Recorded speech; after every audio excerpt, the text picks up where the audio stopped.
Lidi, můžu vám říct, že dneškem jsme udělali rekord. Tohle se tolik lidí tady asi v klášteře nikdy nebylo.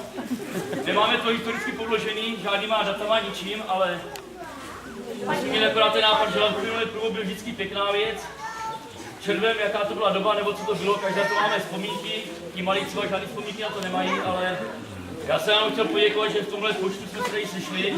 Když jsme ten klášter takhle nádherně nasvítili, snad to bude vidět i na fotkách, ale asi spíš ne.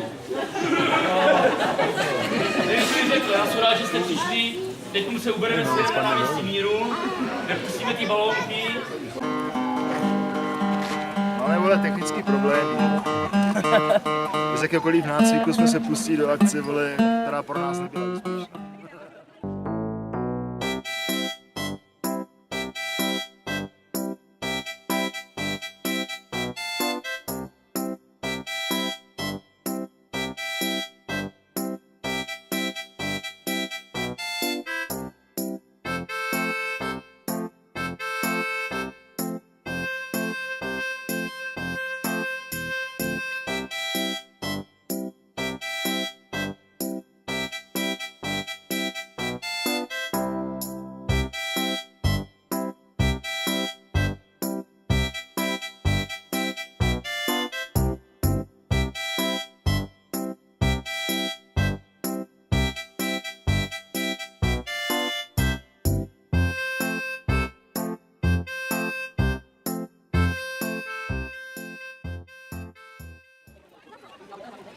Dobrý. Kouniští lidé neví, že máme dvě náměstí, že máme Masarykovo náměstí a náměstí Míru je za vodou. Takže jsme se trošku roztrhali, ale my to doladíme. Takže jde si tam? Na náměstí Míru. Protože kounice jsou velký, na dvou stranách, a máme dvě náměstí.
Nevím, kdo to z vás pouštěl, někdo to poprvé, někdo to pouští po druhé. Je tam přiložený takový návod použití. My jsme podcenili situaci, takže máme pouze 2 propisky. Takže jestli chcete napsat nějaký přáníčko, propisky u mne a jinak pouštíme, nemusíme čekat na hromadný start. Důležitá věc, nejdřív se píše, pak se plní balónek, jo, ono to jinak nejde. Takže jdeme do toho, propisky u mne. Pivo.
Já přišel tak 2-3 minuty.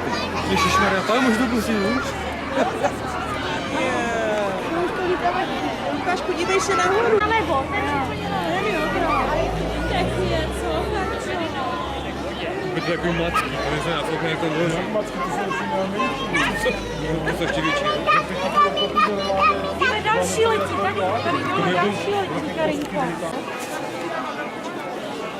Tak co máte zkusit? A dívej. Čau.